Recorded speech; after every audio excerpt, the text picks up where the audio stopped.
You're listening to the AFTERBUZZ TV Network, now the largest new media platform on the web, and your #1 source for after-show entertainment. Very good, Dean Johnson.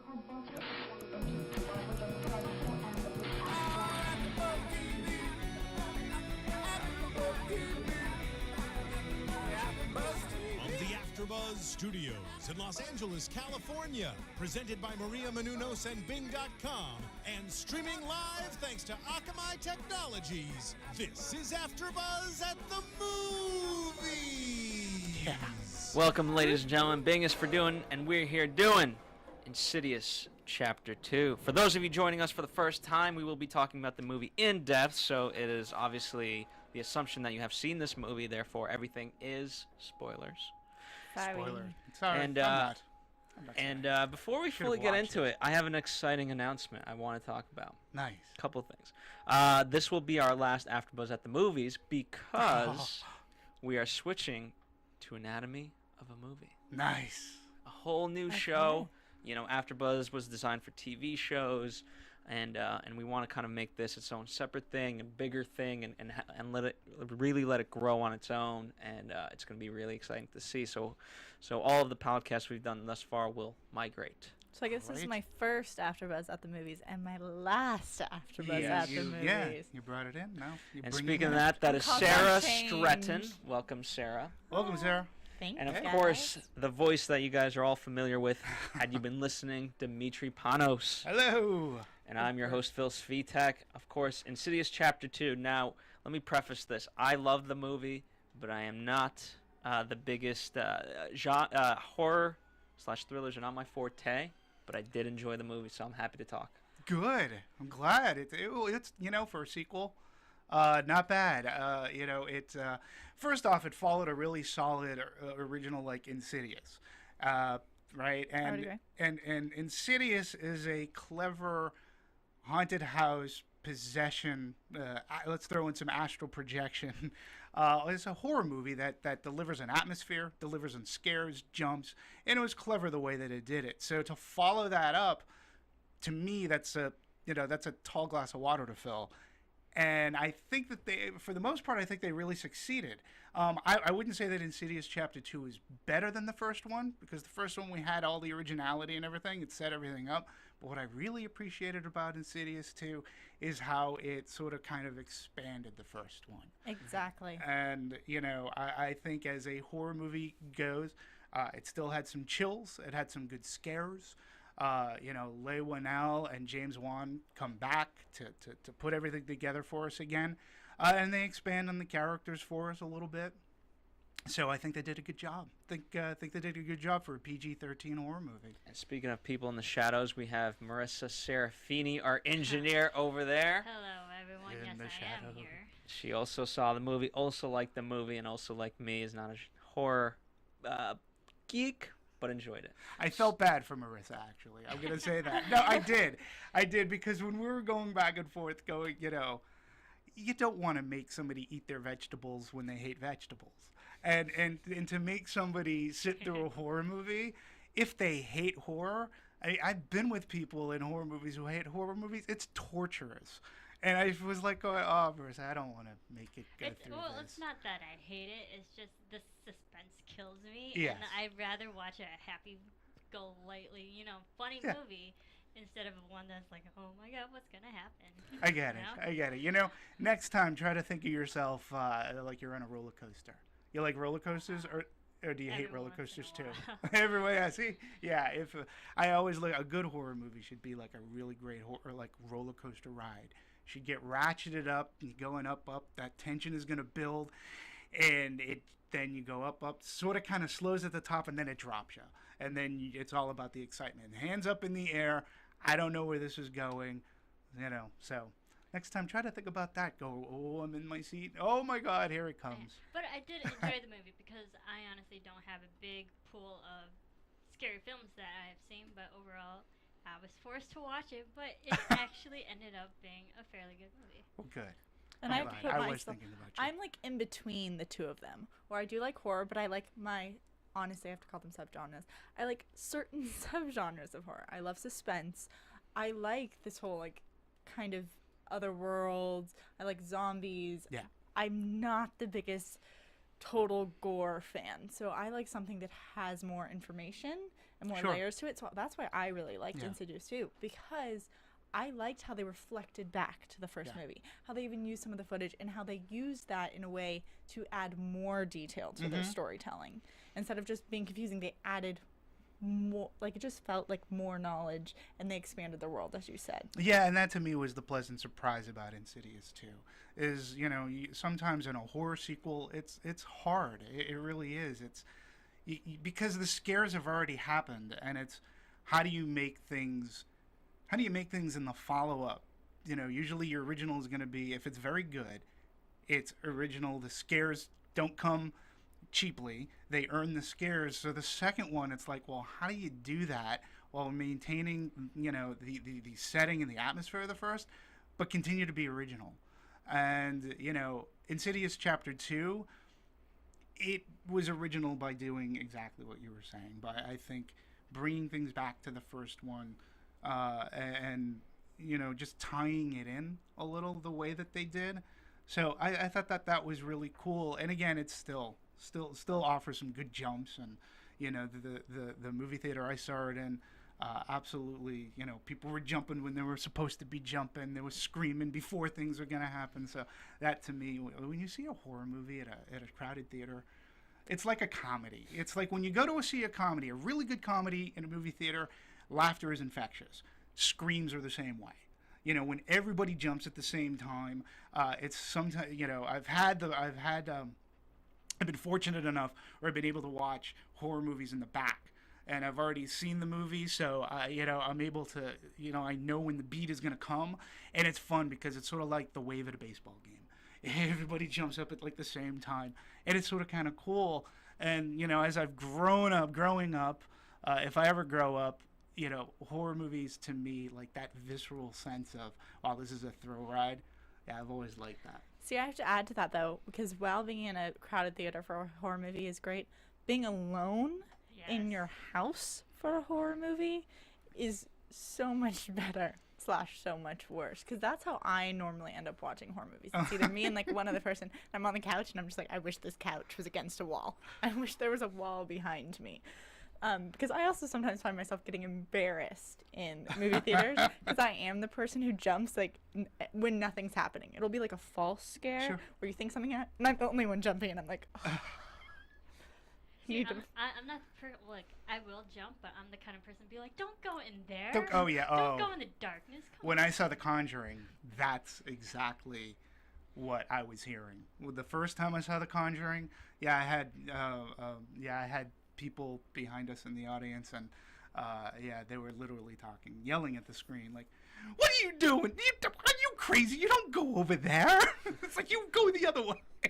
And that to me makes it funny too. So Phil, you not being the big horror fan, like, how about you? Like, I don't get scared because I'm a filmmaker, so I kind of know the beats. I kind of can recognize false beats versus real beats. He's too smart. He's too smart to get scared. I mean, that must make me retarded. It does take away some of the joys, and so I did have a chance to see it with Marisa, and so so there was me, our other engineer, Steven, and then Marisa, and every time something happened, I would look at Marisa. Were you scared? So that was my enjoyment, was seeing Marisa scared. Yeah. But I do want to talk about how this whole thing started. So going back to kind of the inception of Insidious 1, and things like that. And Demetri, you kind of know a little bit of the history, and not necessarily about Insidious, but about James Wan, the director. Yeah, James Wan and Leigh Whannell. Again, I was fortunate enough. I was at Lionsgate for a long time, and I was there in their infancy. And in fact, the first movie I got to work with was sort of it was about making horror movies. It was called Shadow of the Vampire. It was about the making of Nosferatu. So Lionsgate really cut their teeth and built their name off of horror, and the movie, to do it, it was baby steps. Lionsgate discovered Eli Roth and Cabin Fever, but the movie that really put Lionsgate on the map was the original Saw. And Saw has a great story, being that it started off as a short. It started off as a short film. I'm going to assume, did we all see Saw? We all see Saw. Did we all see Saw? Oh. Did you see the first one? Yes. Did you see the first one? I've seen most of the franchise. Okay, well, the short was the head trap scene, with the big bear trap over the woman's head.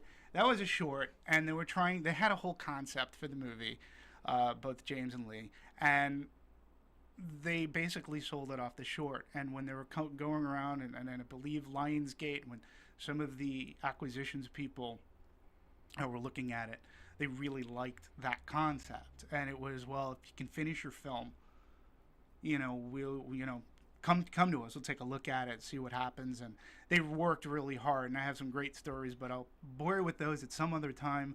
I'll just get to, they finished the movie, they come back to it. A gentleman by the name of Peter Block, he loved the movie, loved the concept of Saw. He thought it was original, very good horror movies, did something different. He championed the movie big time. Some executives, and I'm not going to name executives, but some executives at the company felt it was direct-to-home video release. Nothing more. They were just going to, we can't release this theatrically. It's not a theatrical film. But Pete, to his credit, he fought hard. They said, okay, we'll do a test screening. We'll test it, see if people like it. And they agreed. They did a test screening. I believe it was in Sherman Oaks or out here at the Winnetka Theater, and they did a test screening, and the results came back, and it ended up being the highest numbers that Lionsgate had seen for a movie at the time. Highest numbers. And overall, not necessarily just for horror. Well, yeah, just overall, the highest numbers that they've ever got at a test screening. Well, the executive, still being pessimistic, let's say, he's like, well, what do you think? And they're going, you know what, it's L.A. The producers and people probably brought their friends in, and they look good, but how good are they? We'll allow you one more test screening, but this time we're going to do it outside of Los Angeles. We're going to go to Las Vegas, and not on the strip Las Vegas, but out in the desert. Trying to just set them up for failure. Right. So they do this test screening out there. The numbers came back higher than LA, higher. And so they, more or less, they said, okay, you were right. We're going to go release this movie. We, at the time, in going back and forth on release dates, we picked a wicked unorthodox date to release a horror movie. That was the weekend of Halloween. Believe it or not, till that point, a lot of horror movies were never released around that time period, that weekend, because people felt that, people are at parties. They're not going to want to go see a horror movie. And, we proved them wrong. Marketing kicked in. Marketing did a really strong job, did something original. The movie itself was original. And I remember I had just come back from Boston, and I was in the office of opening day seeing these numbers come in, and we had a sizable hit. It was huge. It was great. We were getting, we were getting great press, and it literally, from that point, it put Lionsgate on the map. It was after the Saw movies. If I walked around with a Lionsgate t-shirt, people would have said, oh, you guys are like MGM, the Lion. It's no, that's another studio. We're Lionsgate. After Saw came out, it was Lionsgate. You guys do the Saw movies. And it was yep, that's us. So, all through that Hollywood story. AfterBuzz. That's our news. If had it gone to home video, we just don't know where James Wan, Lee Winnell would have ended up. Would have Insidious happened? I'm sure James Wan, I'm sure they would have continued to try, and maybe they could have gone somewhere else. But I think it's a great story, and we would have never gotten Insidious, I think, the way that it was released. And what I love about Insidious, both movies, is the fact that they're so different from what Saw was. Mm-hmm. Yeah, absolutely. And I know that the gentlemen have said that's because they chase a good story. And while they were a little taken back by the fact that they were labeled for their torture porn, Sure. It was the fact that they wanted to chase this story. And I know that one of their inspirations for Insidious was taking from stories from friends.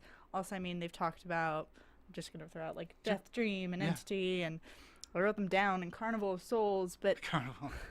it was mentioned. But you go back, and that's what makes it a good film. It's because they're willing to chase after their story. Just like they made the short to get Saw. It's all about the story, which is what keeps you enthralled. It's not about making it so it's what they think will sell. It's just chasing what they want, and that ends up being what does sell. Yeah, and if you end up hitting the right beats, I mean, you know, horror relies on beats. Horror relies on that, and they do a really good job. You know, well, I'm gonna go on the record right now. I really hate the term torture porn, and I know Lionsgate. I always had hated that. You know, because Saw was just original. You know, it was when you see what James Wan and Lee Winnell ended up, like, if you want to call a subgenre of horror, what they ended up inspiring. I mean, every other studio, like, from then on, just tried to do another type of Saw movie. You know, I'm going to throw Hostel into the mix, because that movie with Eli Roth, that was another movie that just perpetuated that genre or that saying. But, you know, they really did inspire, you know, people thought horror movies were dead.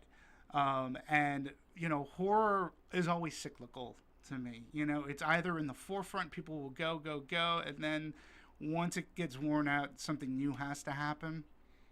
And this was a time when people weren't releasing horror movies as much. And once Saw happened, or Cabin Fever happened, Saw happened, it sort of reinvigorated the genre. People started to put pen to paper and start to come up with some scripts. And then there was some remakes done as well.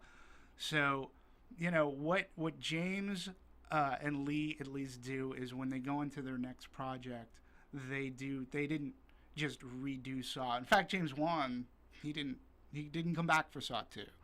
I think they stayed on as producers, executive producers. But, you know, like I said, I'm very proud to have been a part of the Saw franchise, and because it was great. You know, it really did, you know, put Lionsgate into the stratosphere, and it was just a fun ride. But when you come to James Wan now, the guy's great. And I think in some of my notes, I noticed, I don't know if anybody else here tried to do some research on it, but I don't know of any other director who's had 2 #1 movies within an 8-week period. The Conjuring came out in July. This one came out in September. Both were #1 with $41+ million. And I don't know of any other director who's had that. Yeah, certainly not in 8 weeks. Not in 8 weeks. Yeah. Yeah. So I mean that says something. That says you know what you're doing. You know your audience. You know.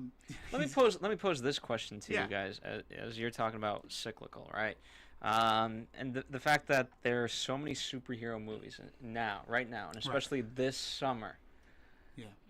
It's almost the timing is right for you know, even though this is a sequel, it's still original, and it's not superhero. So is the timing also great for these kind of movies to insert themselves?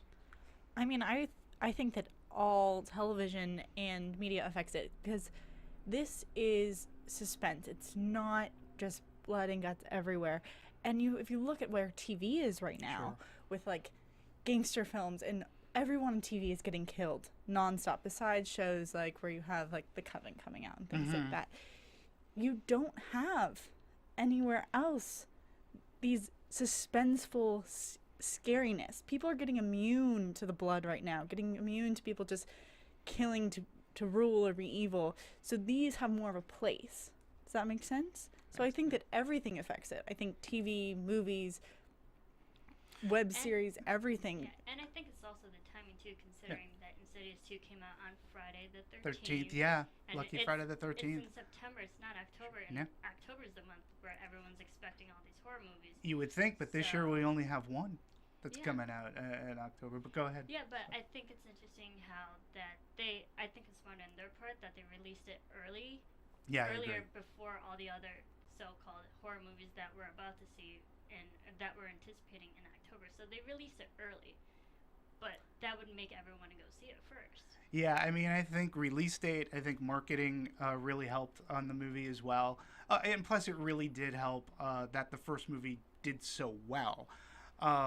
You know, that I call it the Austin Powers effect. I think a lot of people found the original Insidious on home entertainment.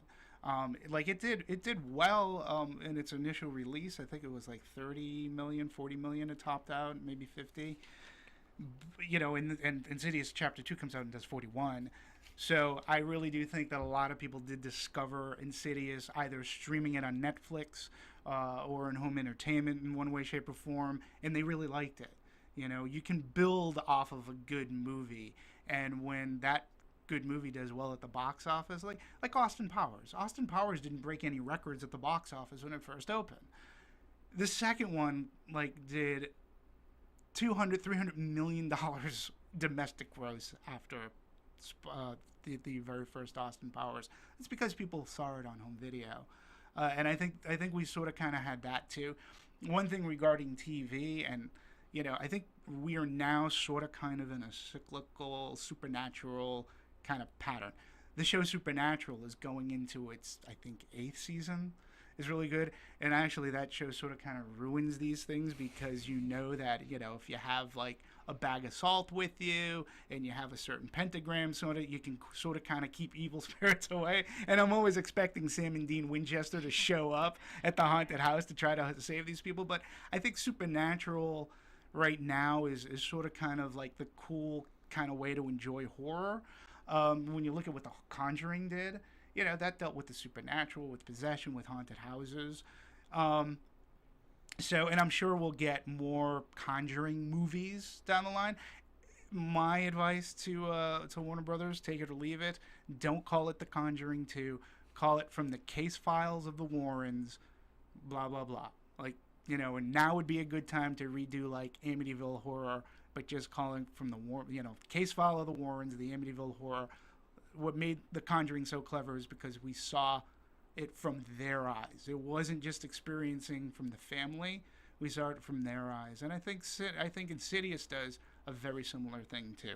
We see it from a kid's eyes. We see it from parents' eyes. And, you know, they were a really good family and things like that. And I think that Insidious is just clever in the way that a lot of them were in-camera effects. The house that they choose, you know, it was really, yeah. Yeah, so I think now I will never move into a Victorian house ever.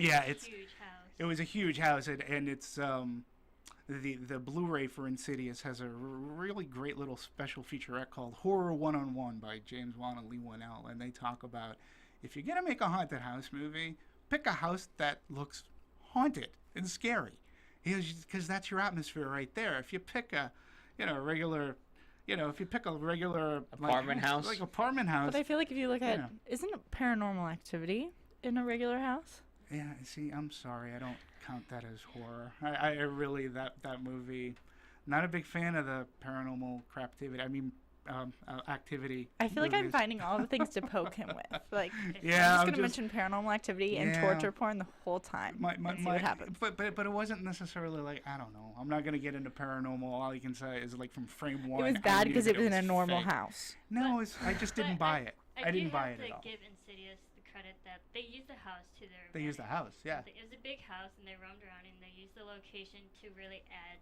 the effect of scariness. That Sure. it could be anywhere. Sure. Where is this?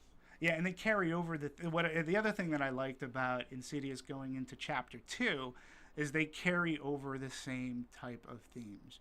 They carry over a color scheme. You know, red. Red is very prevalent. And when I was reading about red, one thing I didn't know about red is that it has been said that red will it'll bring up somebody's heartbeat, make erratic breathing. It'll, you know, so it's sort of, in some cases, red can put you to unease because it shows danger, and they use that in both movies really great. Well, not only the lighting and the colorscape, but even the props themselves. Yeah, absolutely. Like the recurring images of bringing back the baby monarch, Yes. bringing back the rocking horse. Yeah. All of those are repeated, and then they're not only repeated once, but they're used throughout the movie, which gives like each of those props like a haunting thought whenever you think about it. And it's a good anchor. It's a good anchor to carry over, because if you've seen the first one, you understand what that means. And the other thing that they do great, I think, in both movies is the utilization of sound. Yeah. You know, sound, especially in chapter 2. The grandfather clock. Well, yeah, well, that was for, and it's funny, in that 101 little featurette, they talk about the grandfather clock and the ticking of, they felt that very important because it gave the house a heartbeat. It was a pulse. The beats were measured, and if you keep on hearing that going on and on, it just built up a level of tension, and it works. You don't think about it necessarily, but it works. And then when you go into the second one, there was like this hum, like it was like an off-kilter kind of hum when anything was about to go bad, and it just sort of kind of put you. Whenever you heard that, I was like, oh boy, okay, something's gonna happen.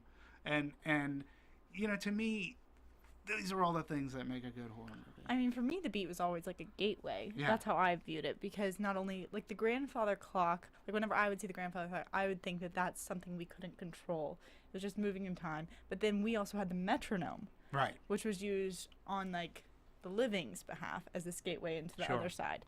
So like the constant of time and that pounding and that heartbeat. But to me, it was always like something can be present through this movement. And it was. I mean, something was it seemed to always be present. And I also appreciate they filmed on location. Like, especially like chapter 2, it was all done on location. They didn't build sets. Jason Blum, one of the producers, who also did Paranormal, but he was like saying, yeah, he goes, you know, it's a great way. It's cost effective. We don't have to build sets. We can do everything there. And I think, again, that is a great, you know, testament to James Wan, that they can move a camera around, get all the shots that they need so that they can put them together. If you saw Insidious, one of my favorite scenes in Insidious is when they moved into that second house, and you had Rose Byrne walking around, and she walked from one room, and she was getting laundry, and she walks through a pantry, and that little boy was just sitting in the corner.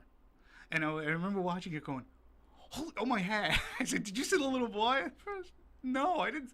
It's like, that's like a wooden thing. It's the hang coats on. I go, that's not a coat hanger. Like, that is a little, and then that little boy, Of course. you know, comes through. And we got it's that, great stuff. another image of that in too, Yeah. when we see the woman sitting in the chair Absolutely. before she sees it, and then she Right. goes and it's completely unaware, and it takes a couple more beats, a couple more looking arounds before then she does reappear and be in the room and be present and make the contact. Yeah, and those are the kind of things too that really make a creep factor, you know, happen. And you know, PG-13 sometimes can be. Some people will find it, you know, limiting in a horror movie.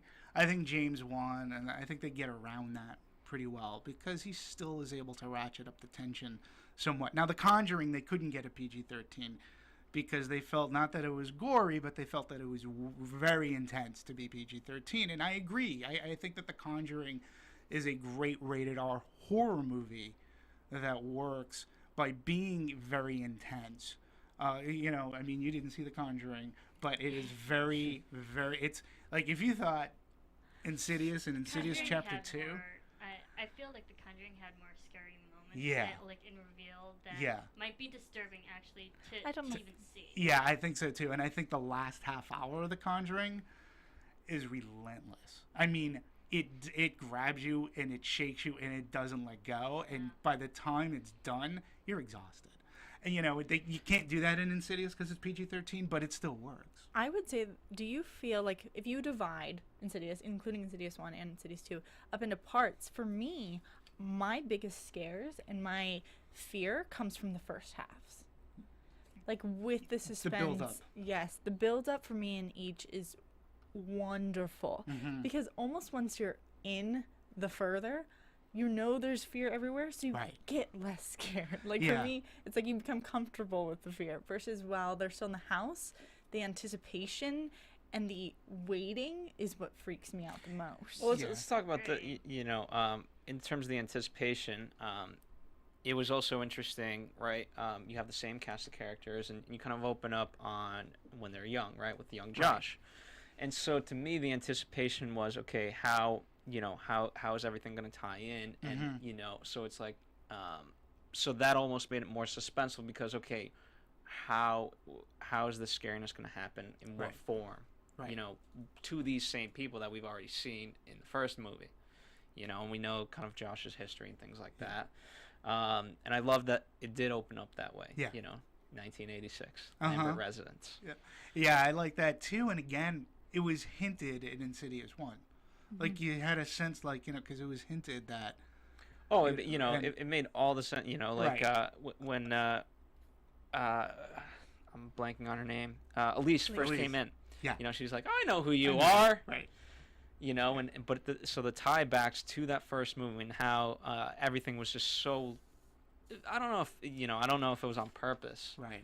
You know, which is what I think I love about this movie is that they can take something like Insidious 1, and you know what, let's just take what was great about it and just make the second one. Let's not worry about a trilogy or a franchise or anything like that. Let's just worry about movie to movie to movie. Yeah. Yeah, and it's a smart way, writing, I think, to go. And especially if you can tie in and you make the first one, like you bring up these points in the first one that are their exposition. Let's say there was never a chapter 2. You would have been fine with Insidious 1 because they gave you enough tidbits that you knew Josh's history. You knew that something had happened and he'd already been in the further before, you know, and you knew all that stuff, and that's fine. You knew just enough to get you along. The fact that they expand on that, I think, in chapter 2 is even better. Because now, as you said, when they open up as kids, yeah, it's great stuff. So here's a revealing question about everything. What was the scariest moment for you guys? Oh my goodness, I'm going to have to think about, like, when I developed, like, a fear of the baby chair.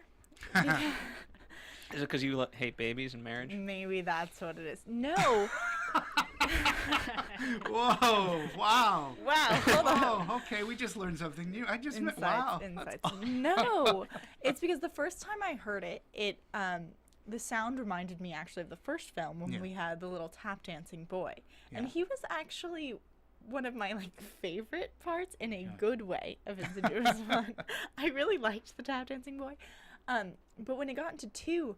Every time that thing went off, I wanted it to shut off so bad, and I would find myself like clawing like the armrest, just being like, stop the thing from going. And the fact that that turned out to be a kind of a good omen or a good sign, a good reach through me for a loop. But I found myself in the beginning of the film getting more and more scared by that one chair, and the fact that they made something so innocent seems so horrible. And the fact that later when they're in oh my goodness, when they're in the second house of the Mother of the Dead, when they have the older baby stroller, the things, it brought me back to the first baby chair, and the fear connected itself that I was like, it's gonna move or sing or something. It doesn't have any rattles on it, but it was going to. So the fact that I kept getting scared by the same little things was what was most affected. I was most affected by, I guess. Yeah, I think for me in Insidious Chapter 2, it's when the ghost of the mother of Parker Crane showed up, and when she slapped Renee Lambert. Yeah, it's Renee. When she slaps Renee, I mean that brings it into the real world. Like that was a physical attack from what is supposed to be like a spirit. And yeah, I mean that, and plus she's in the white makeup, you know, that gave the chills. Scary. Also that scene where they found the church, so to speak, then all the pews with everybody, like they're all covered. And the victim chamber, the victim chamber of the mother with the 15 dead bodies. Yeah, and you know what's gonna happen. Like you know that they're gonna pull it off. But when when the person that you're waiting for to pop up, like that was really scary. And you know, and I think Insidious, for me, there were like a couple of scenes. One of them took place in the baby room. So it took place in the scene where Josh, like the alarms go off. Josh goes check out, but she. Rose Byrne's character, Renee, she goes into the room, and there's the figure behind the veil. The man. Yeah. And, you know, and there was another great scene, and they sort of kind of replicated it in part 2, where the man is pacing outside.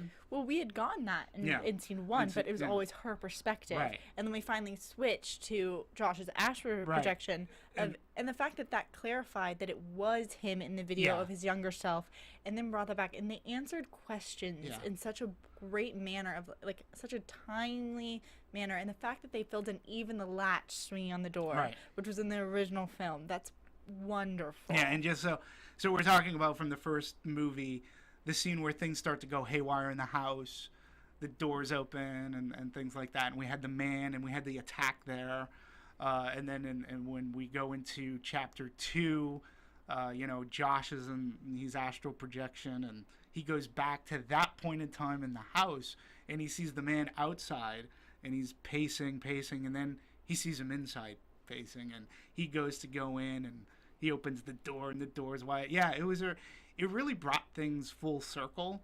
But here's my question about that. It was great that they did that. And the first time you see Insidious, when things start to go haywire, like, it's very unexplainable. You're really thinking that they're spirits and they're being haunted and stuff.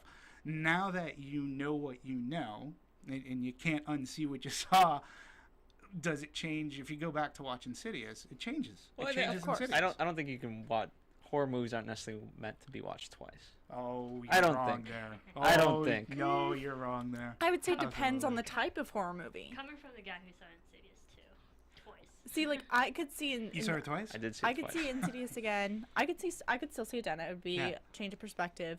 But horror movies in general, especially suspense, and especially when there's enough character, that's when you can watch them again. Like, I'm going to go with a classic. I mean, if you watch Silence of the Lambs, it goes back to the fact that the characters have so many layers and little nuances to them that's what makes you want them again. You're still scared because you're scared of the person.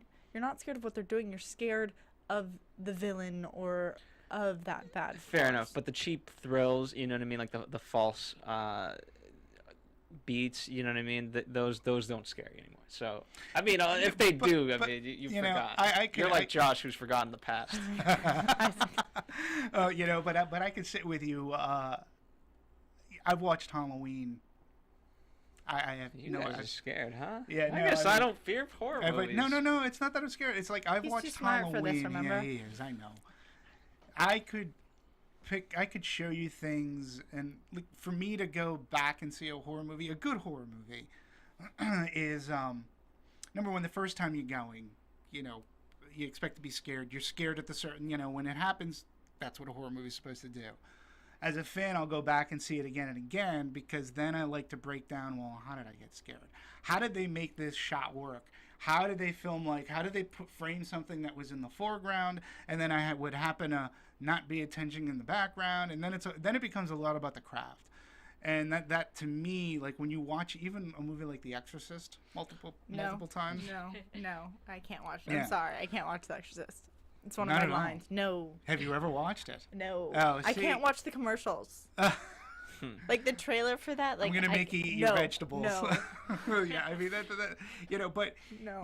to watch a movie and how that movie was crafted. But again, I'll go back. Halloween, I've seen it countless times. That's all I'll say. A bazillion times. And every time I watch Halloween, there's something new. Like whether it's Dean Cundy's lighting, is the way it's photographed, certain techniques that they've used in that movie. To me, a horror movie it's like watching a comedy. Multiple times. Sometimes you missed a line, either because you were distracted, you were laughing, or whatever. When you go back, you pick up on a line and you find that that's funny. I mean, but a horror movie to me works multiple times. You're right. That initial thrill is not there, but now I watch Halloween with for whole new reasons. Well, I And definitely watch The Conjuring twice. I definitely want to revisit, talking specifically about the techniques of this. Yeah. But here's, talking about more of the story. Let me get your guys' take on this. It's interesting that you have a guy named Parker Crane who wants his childhood, as is revealed to us. Mm-hmm. And it's interesting that, he's going after the innocence of kids, through Dalton and things like that. However, the only person that he can infect is an adult, i.e. Josh Lambert. So that was interesting to me how I don't know if there is a theme to me that children can still retain their innocence in this kind of world, and it's really adults who are affected by all these horrors.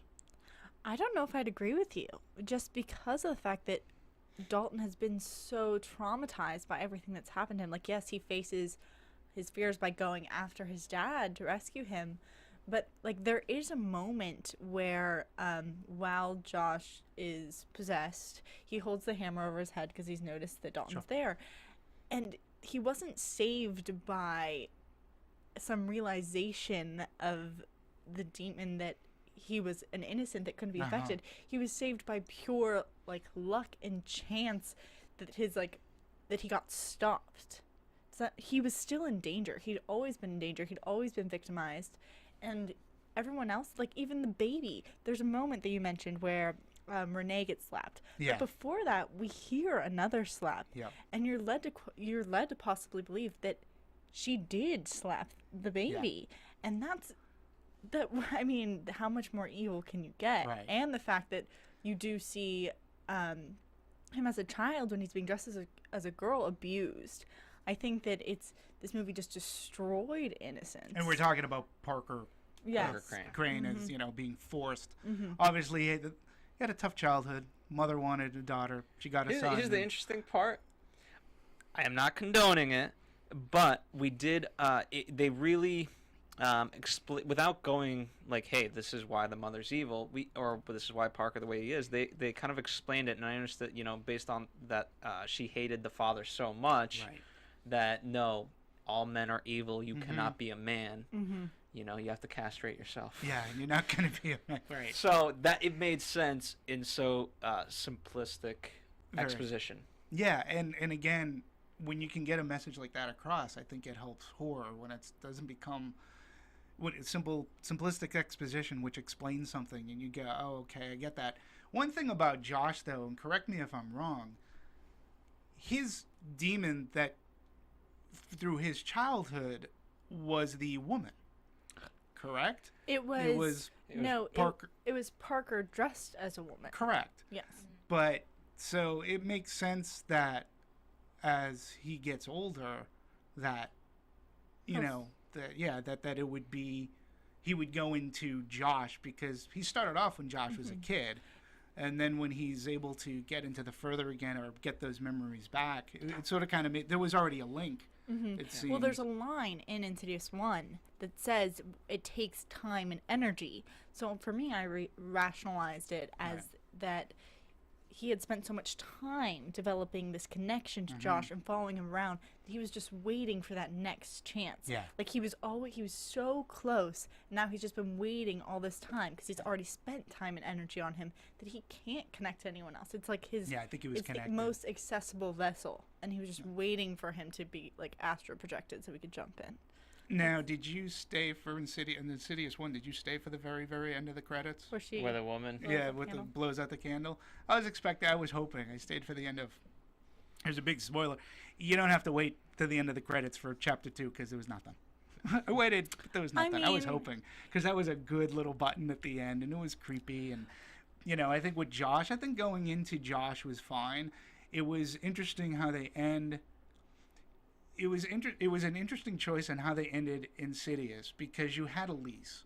Now Elise is the character that you love. She's Tangina from Poltergeist. You just gotta. She's a little bit odd, but she's so sing-songy, happy, and this is the woman that played Magda, okay, and something about Mary. I mean, she's been around for a while, and she's usually a comedic actress.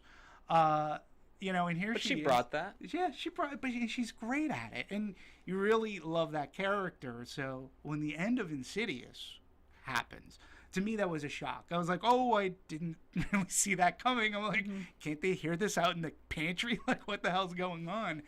And I was wondering how they were going to explore that.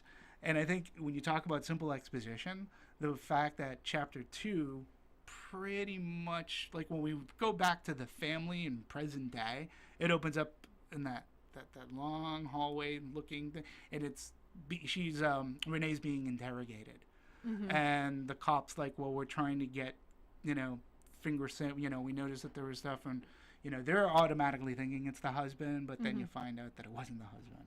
and it was I thought that was well done. It was just like simple exposition, bring us back.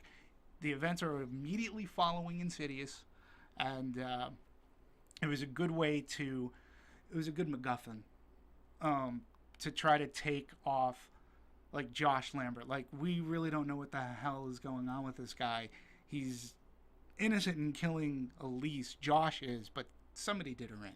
And we saw it as being Josh, but what's going on here? So I think, yeah, it was a good way to pick up. Well, I felt like in the end of Insidious 1, with the candle and with that death, it added fear. But if you had, I felt like Insidious 2, their story was so filled out that they didn't need another glimpse. So they had to do that whole transition to a new family. To me, I'm not sure it's a totally separate thing. Like, for me, if they made Insidious 3, I'd be confused because it's a completely new house, new circumstance. You get a couple characters, but Insidious, to me, is connected to Josh. To Josh to and Renee. to the family. Yeah, absolutely. Yeah, so it can't be the same thing. To me, that door's like almost been shut. Yeah, I mean, and maybe that's because I want to be happy for them and think that they're safe and, you know, not going to be haunted anymore. But I would also argue too that I think that I don't know.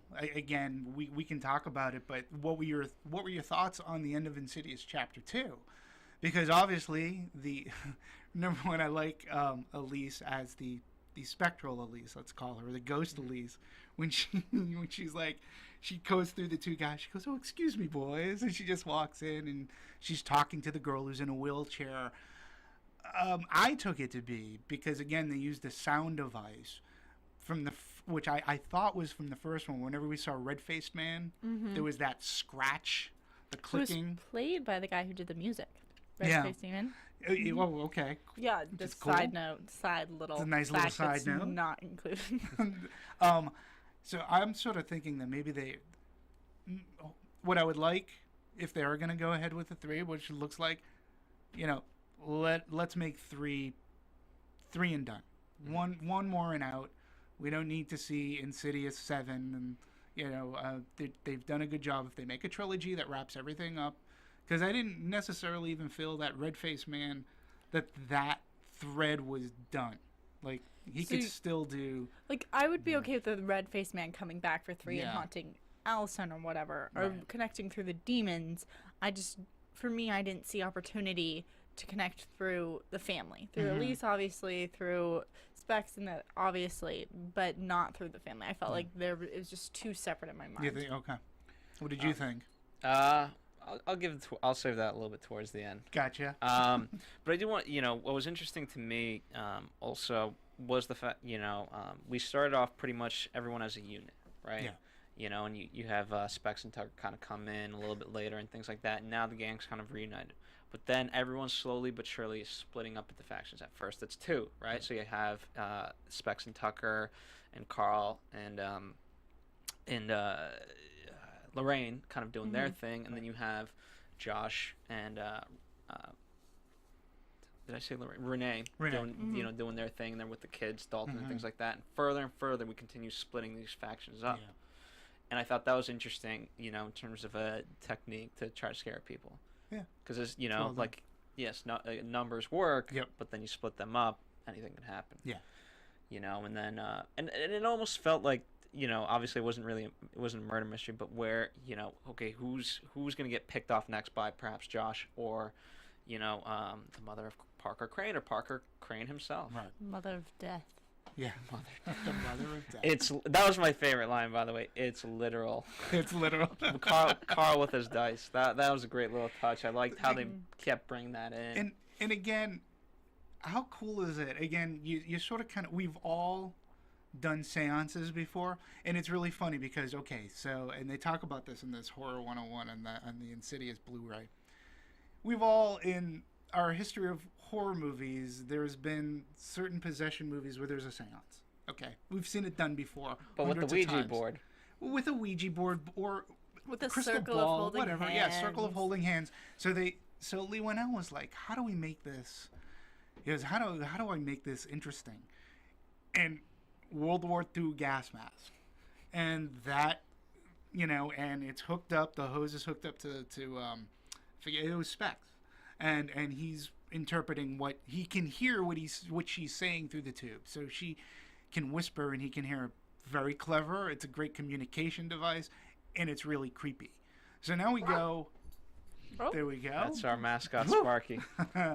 He was scared by the gas mask. Yeah, it was creepy. You okay, Sparky? And he's seeing a spectral vision in the further, so that's creepy. In the second one, we've got. They have to come up with a new idea. Yeah, well, and it's the dice. I thought that was very innovative. The dice was very innovative, and it kept it interesting. It wasn't a Ouija board. He wasn't a clairvoyant. He needed his dice, and they would flip, and it allowed him movement. You know what I mean? That's because with the board you have to we have to lie down or whatever. But after the hospital scene, right, when they're in mother deaths, that allowed for that. But then it also allowed for the great reveal when Parker Crane is fully in possession of Josh. Of like, okay, what do I have behind my back? Why don't you use your dice? Exactly, with the knife. But I think he was always fully in possession. I don't think it was a general gain. I think the moment we left Insidious 1, that Josh was always possessed by Parker Crane. Yeah, I don't know. I mean, but I think Parker Crane himself has levels. Yeah. Which is why the shower fight. When he sees Mother Death. He's like, I'm not listening to you. Also, the reveal up to the fact that Parker Crane is in control of the situation was done very well. Yeah. Because in the beginning, at least my personal thoughts, I thought that the piano and that the creepy little baby chair were all bad signs, but really that was just Josh trying to break through. And you get the slight moments where Dalton expresses that he saw his father talking to someone in the hallway that he couldn't see.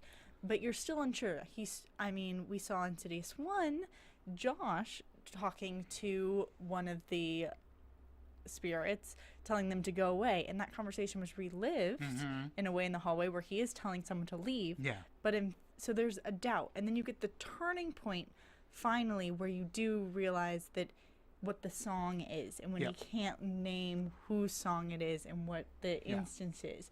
So the way that they used him and placed these seeds of doubt and then revealed it probably, I would say, 2/3 of the way through. Yeah, it was halfway through. Yeah, it was. To delay that knowledge for so long is impressive. Yeah, and I think that's why, to your point, Phil, I think that the takeover was a somewhat gradual takeover. I think because he changed. He was physically changing as he was going along, and a tooth here, But also the decision not to kill the whole family. Right. That would have been, had that decision happened at the beginning of the film, everyone would have been dead. Yeah. But it happened later on, and it's like, okay, no, I can't kill her. Yeah. I should have killed you. Yeah. Yeah, it was good stuff. You do that really well. That's what I do. Shivers up my spine. Marissa, what was your favorite scary moment? I'm going to get to you on that one. Well, I do agree with the baby chair. That is kind of creepy because I have little nieces and nephews, and having baby chairs just going off, that can be scary. I think one of and it might be cliche, when they have the closet and he has that tin can. Oh, the tin can. Oh, great device too. And the sound of that and hearing the voice on the other end, but you don't know it. And then there was that one moment where the girl just ran out of the closet. Yeah. You knew someone was gonna come out, but it was just so fast and what? And it just kind of caught me off guard. And she was just there. She was just one of those extra spirits. And what's her purpose? But she was still scary to see. Yeah. You brought up the tin cans, and again, what a great device, because everybody recognizes the can and the tin cans and the string, and the way that they used it in the movie, I thought was great. You take an old familiar device that's innocent, fun, as an adult you look at it as like, oh, come on, but they took it, twisted it, made it wicked scary, and then repurposed it to make it a breadcrumb trail. At first it represents so much throughout the film. He has it with his brother, then it's him and Josh, then it's him in the closet, then it's his way home. They take these simple items that we do recognize, and they repurpose them, Yep. and that makes it interesting. And you're right. And thematically through the movie, it's there. I'll bring up a point. I think that James Wan is fantastic. James Wan, Lee Winnell, another thing that they say too is they hate the cheap jump scare. They love to have a payoff. Like if they're gonna do a jump scare, okay, that's great. You make the audience jump, but don't have it be the black cat all the time or just a loud noise. Pay it off, and they do it. And when you talk about the dresser or the closet, James Wan is fantastic at that. He used it in The Conjuring. Okay, in The Conjuring. But what's great about it, like, there's a scene in The Conjuring where there's a girl sees a spirit. She calls somebody in, and she's like, her sister in, and there's a spirit up in the thing, and you don't see the top of the chest, and all of a sudden, boom, you go to the top of the chest, and there is a spirit there, a malevolent spirit. Right there, that alone makes you jump. And I've seen this done in other movies, and then they'll cut to something else. What they do is follow through. Like, somebody's in the closet. To just pull aside the things or have somebody come out, that's one thing. But when you follow through and that entity jumps on you, that makes it, pays off. Yeah, They're good at paying off. After Phil, I'm expanding on what you said. Yeah. Go ahead, Phil. Well, I was going to say, just even the scene, so you have the one girl, and then all of a sudden you have 15 bodies in the room. And again, these small reveals of, okay, well, why are there 15 cloaked people here? Yeah. But it pays off. Oh, they're the victims. Yep. So. Yeah, and I was going to say, after Insidious 1 came out, they came out with a statement where they did actually say that there were certain rules that they put down.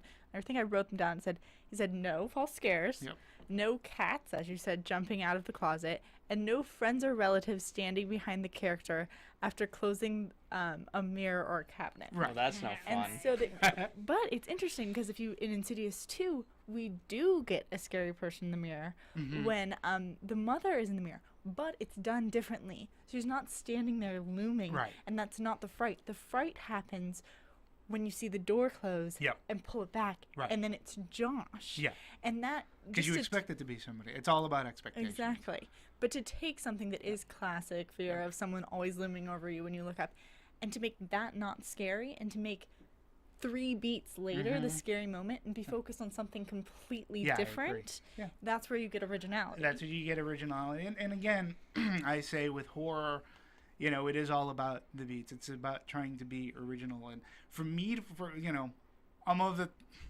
I've seen enough horror movies, have been associated with some, and I've seen enough where, for me, a good horror movie, it's got to scare me. I have to be scared, and I don't necessarily, not a cheap scare, not a cat or whatever jumping at you, or the closing of the mirror. We expect that, and of course it's going to make you jump, because if everything is quiet, and then you do a loud drum, of course that'll make you jump. Or a loud horn, that would make anybody jump, even if you're expecting it. It's like popping a balloon or something. I'm going to do it, and then I do it. It's the way in which you get to that jump, and it's the way in which making an original horror movie, or twisting it. And The Conjuring did it fantastically.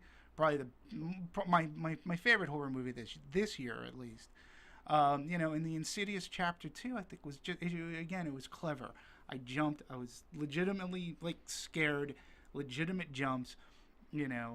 So yeah, I think good horror should be that way. Listen, I love the Friday the 13th movies, but I like them for a different reason than I like, say, Halloween or even The Conjuring.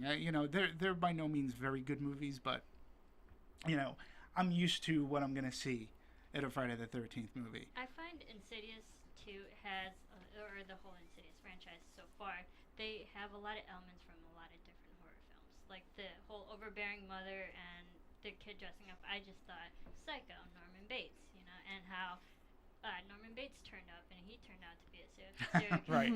And I kind of found that storyline in Insidious 2, and then you have Poltergeist with the whole astral projection theme going on. So there are a lot of different elements from different horror movies, but still, this movie was still original.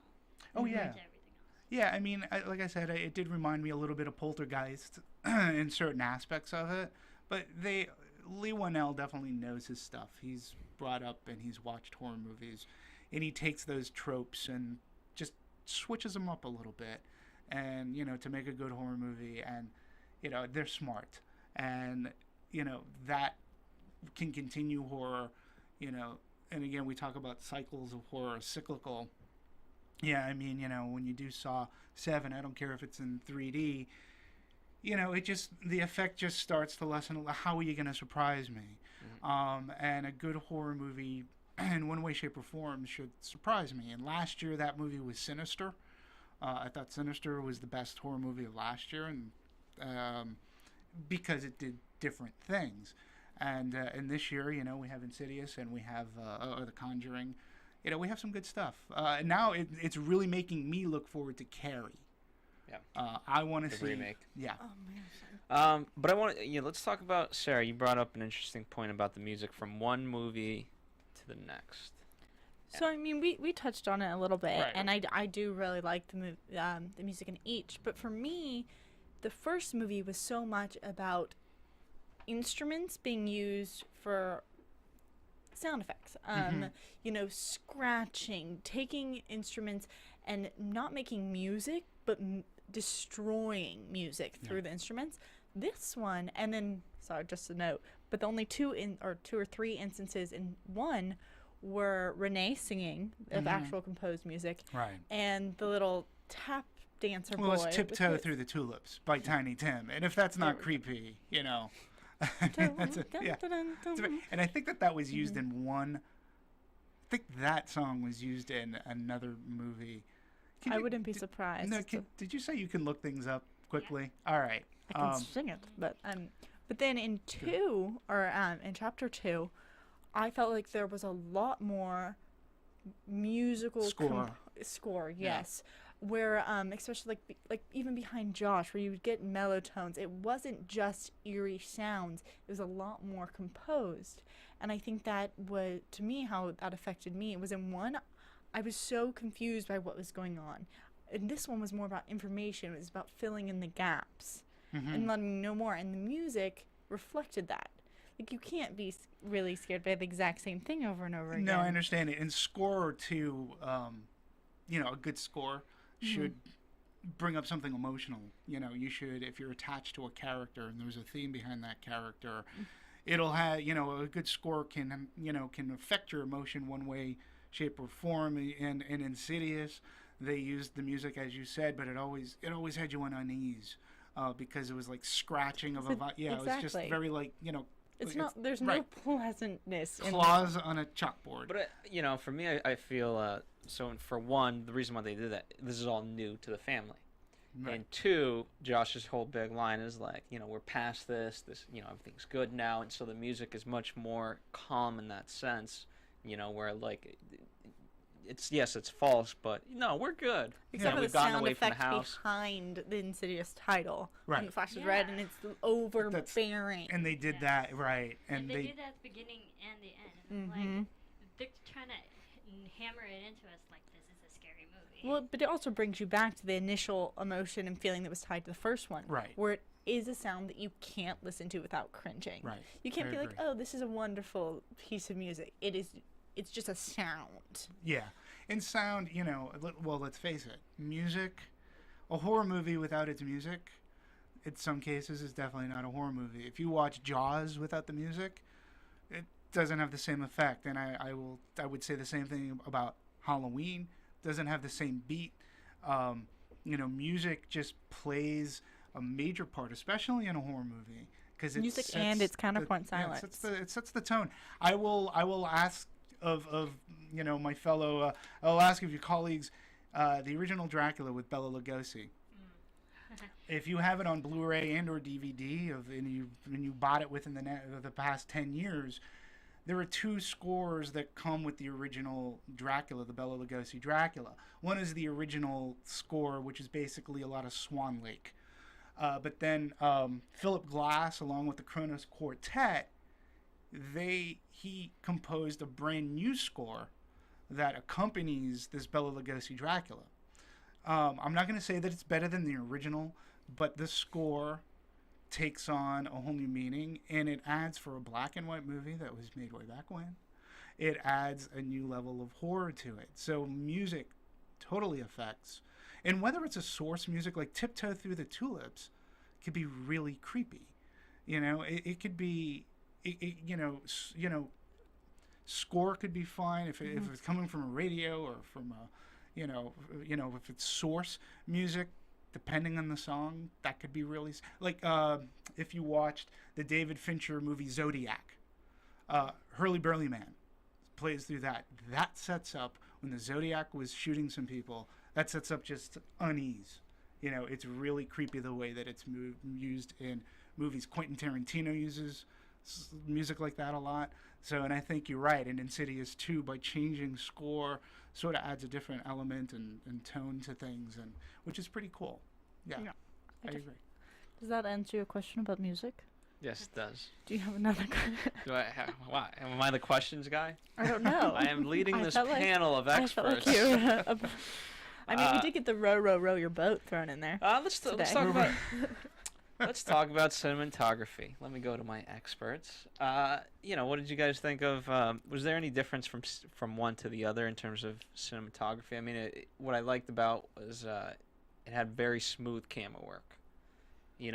Going back to, let's just say, the hospital. Right. You have the team there, and you kind of go back to when Lorraine was young, and she's with Parker Crane in the elevator. Boom, boom, boom, and then we're back, all with a swoosh, without cutting away. Right. And I thought I liked that cinematography. Yeah, I mean, because let me just add this. Go ahead. Because Yeah. The suspense was that it would, so the camera's not going to break, but something is going to come into that frame to break it and scare me. Right. Yeah, I think the cinematography, I think it carries over from the first one, because I mean, symbolically, again, the way that the both movies looked, it sets. Again, it's all about making, in a horror movie, it's all about making one feel unease in what should be a comfortable atmosphere. That's what makes a haunted house scary, is because, again, when we talk about tin cups and string, your home is supposed to be your safe haven. It's supposed to symbolize comfort and safety. And, you hear people talk about, like, if they've ever had a break-in in their home, they don't feel safe there anymore. So that familiarity is taken away from you. In a horror movie, the family's home is supposed to be their safety.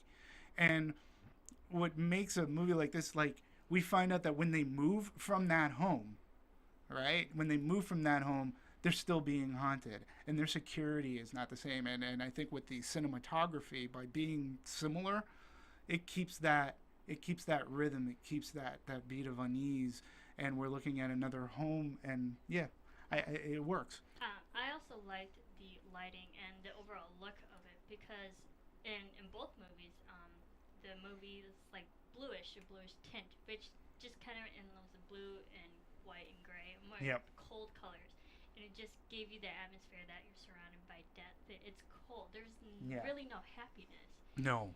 And I think they really use that to their advantage. And going back to the red, and so red lighting in all this blue, and something's going to happen. Yeah.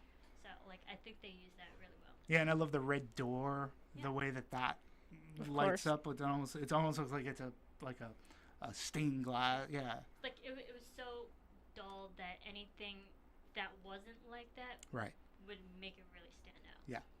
I mean, I would have to say that both films as a whole have that same vision, and for me, where you can see that really is the fact that they can combine the footage, where they can take actual footage from the first film and just adapt it into the second one, and to me, it felt seamless. Yeah, it has to. And just it made me feel like it was all happening at that one time.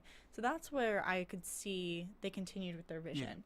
Yeah. And I mean, the red baby room always freaked me out. I was always unsettled by it. Why the baby room is wet, I never understood. Lots of greens, as you said, lots of blues. For me, one of the scariest techniques they use is when you're following the camera, and it can go so seamlessly from being that slow gaze to the zoom in and concentrate, and it's like it makes you feel as if that spirit can bounce. Yeah. Where it operates on these different levels of motion. Right. It can be the slow willowing ghost, but the demon side is that it can appear everywhere, and that you can't keep tabs on it. It doesn't have the same like traction that we have versus when you see almost, you know, like the documentary style shaky cam. Oh and yeah. it's, you know. Yeah, found footage. Yeah. Exactly, and you get the more human But perspective. and again, if you watch The Conjuring as well, the way that he moves a camera around, you know, again, that's another way of making you. It's another way of making you feel unease, but it's also, you know, what's great about the cinematography too is there are reveals that happen that that because of the cinematography, because of the camera, the way it moves or situated, we see something in the background that a character doesn't, and that again is just very clever manipulation of the audience in which you can move a camera around, and it's like, ooh, if the camera's panning by and then you see something quickly and then it's out of frame already, and you're like, did I just see? Obviously our main characters didn't see it. So yeah, it's good stuff. And they use it for the opposite effect as well, whereas often we'll get frames of Elise's face. Yeah. And that's why you gain to trust her, gain to like her, because there's so many views where you're trusting her looks to tell you what to expect. And so you're putting your trust in her just by how the camera focuses on her face. Yeah, absolutely. And it constantly happens with her. Like, I mean, we obviously get the last glimpse at the end where she says, "Oh my God," and two, but she's your guide. She's the medium not only to the family but to the audience. Absolutely. When you folks saw the movie, did everybody like that? She had her entrance, and when that guy, like in the baby bedroom. And she's like, "You go to hell!" And she throws him out the window to like your Everyone audience. clapped. It was awesome. Everyone clapped. She gets her moment, and that's so great. So great. She was great. So I love, in terms of the cinematography, I love the homage to Saw with when they were finally kind of revealed Parker Crane as the guy, and it was a nice callback to torture porn. Torture porn. Yeah. Because that's what he did to the 15 people. No, I know. And did you Porn and torture. Well, and how did Saw rear its ugly head in Insidious? Does anybody know? Nice little Easter egg in Insidious. I'm thinking of teeth, but I mean... No. They also used the element of clowns. No, in Insidious. The first one. The first one. And the first Ooh, one. I'd have to think. Yeah, why? Really? You couldn't have given me this question at the very beginning of us talking that I could have thought about it the whole way through. Josh Lambert, who's a teacher, he was in class, and in the first scene we see him in class, the chalkboard behind him, the little Saw doll is drawn on the chalkboard. Oh my gosh, Yeah. I don't remember that at all. Yeah, now go back and see it. It's like, hey, the Saw doll. It's wicked funny. Yeah, I think they were making fun of the phrase torture porn.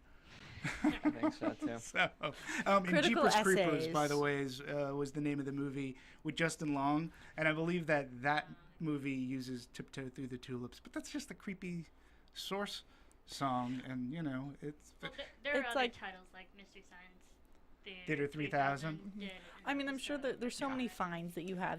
We have to wait for it kind of to come out on DVD so you can look them up. But it's like the movie that's playing while Renee's in her bathroom, bedroom, and she has like the black and white movie on That the was TV that awesome. you know is a scary movie, and I'm like, wait, go back. I want to know what it was. And you get like the medical sheet of Peter Crean, Right. and it's like his age is 66. But I'm sure if you pause that frame, there's probably so much on there. Yeah. Just because these guys are smart and they do add these details, so it's like, wait, DVD. Where's the DVD menu for these things? Yeah. Oh, speaking of the hospital scene when Are we talking about current time hospital scene or No. like I'm original talking working hospital? I'm talking when Lambert, Barbara Hershey's character Lorraine, and she's in the hospital, and it's her, and then Crane walks into the elevator into the elevator and doesn't with say her, anything to her. and she's like, shouldn't you be in bed? And yeah, and she's like, okay, all right, and then she walks out and she goes, what's he doing out of bed? And she's like, who? Like that was sort of creepy. Yes. That was, and again, you're doing something a little bit different. You set you on edge. Yeah, that was a creepy scene. Of course. So what do we, as we wrap this up, what do we think about the third movie? I mean, it's all evidence points that way, I would say. I mean, I would definitely say that they're they're going Sure. ahead with third. If they didn't, Yeah. it would just be strange because you would have added a whole scene Well, for nothing. they've already confirmed they've hired Lee Wanell to pen the third one. I guess that there is a question as to whether or not James Wan will want to go back. James Wan has already tweeted or whatever. He's already said that he's pretty much done with horror. And I understand where he's coming from. Listen, the guy's doing the next Fast and Furious. That's going to take a lot out of him, and he's going to be a very busy boy for a little while. He's got to go out, film that, edit it, post, then do all the publicity for it. And have it done By 3 weeks. Right. From now, probably. Pretty much, yeah. And so, listen, I would love James Wan to come back. And again, my wish would be wrap it up. 3 out. Let's not go, I know Hollywood will tend to burn something to the ground and grind it out for as long as they can, but wrap it up. Make it a trilogy, make it tie in together, and just be done. And that's the thing, because I think the first two obviously go hand in hand together, and I think the third one, because the second one kind of resolved itself and there was resolution to all the characters in the story, I think the third one, if they go with the third one, that it might be a whole new family, as we saw at the end, a whole new family, a whole new spirit or demon, that's whatever, but hopefully they tie it back to the first two in some way, and maybe if we see the original cast, that they'll just be there to be like, oh, we've gone through this, we can help you through it. Yeah. But I think if they go with the third one, it'll be a whole new storyline. And then I guess, then maybe going with a different director might not be a bad thing because it'll give it a different look. Yeah. But, I would just like James Wan, just come back, wrap it up. Because so far you've done well. You've done, you've done a good job. I mean, I personally feel that in that last scene we got, it was already showing a new feeling. Mm-hmm. Like their spirits were in a totally different plane. It wasn't the dark. They were in the light of a window pane. Right. And as I said before, I feel like they did shut the door on the Lambert family. Mm-hmm. And it's like, in my mind, I'm like searching for any window that can open for them. It's like, well, if it's Redface guy. Exactly. It's like, it's either the demons or the baby. I mean, that's pretty much all you have. Or as you said, advice. Yeah. Or Hot Pockets. I mean, rocking horses or baby monitors or something. But to me, it was very closed off. So it would be tricky. And I don't think they should. I don't think they should extend it and keep on going and going and going. What are your thoughts? What do you think? I'm excited to see the third. I mean, for me, I don't necessarily need the Lambert family again because we have Specs, we have Tucker. I imagine we'll bring back Who Carl. are so much fun. Just a side note, they're quite funny. Quite fun. But are they meant?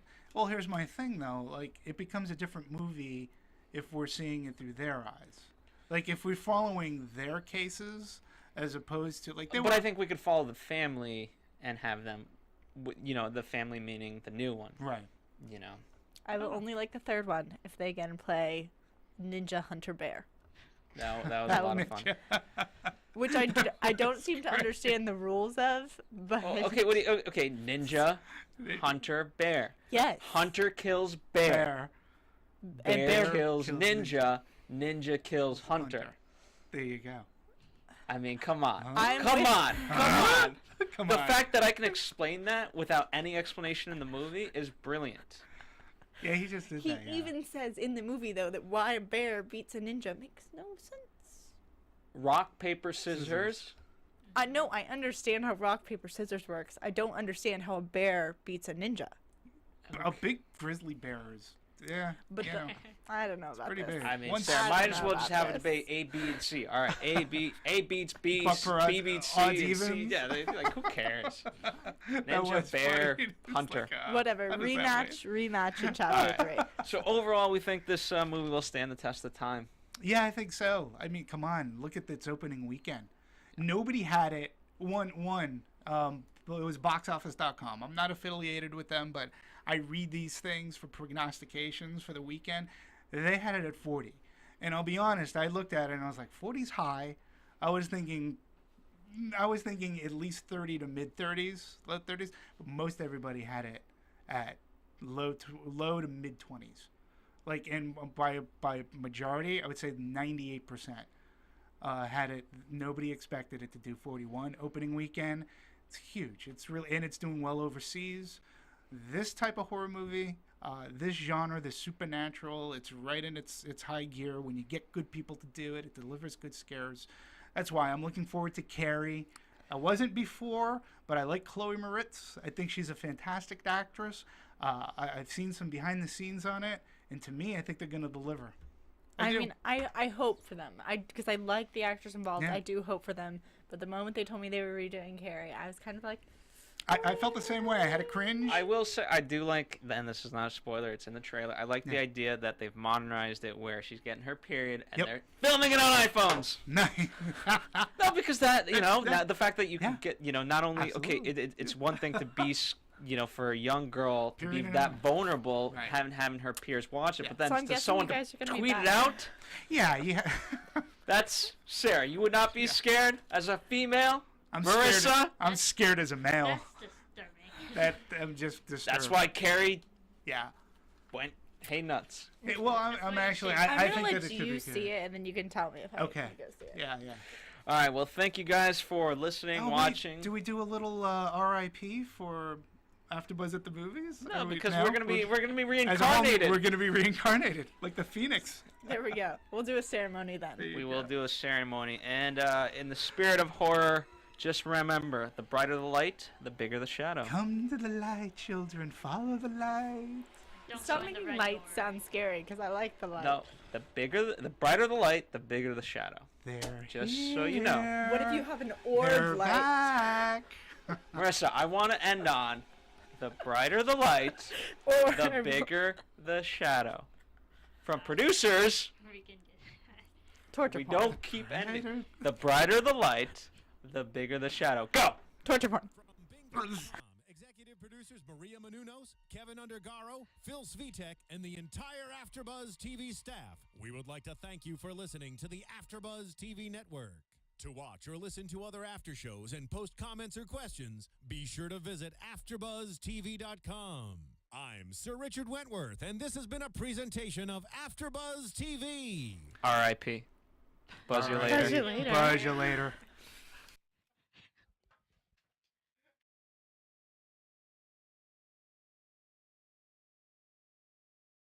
The views expressed herein are those of the hosts only and do not necessarily reflect the views of AfterBuzz TV or its owners or principals.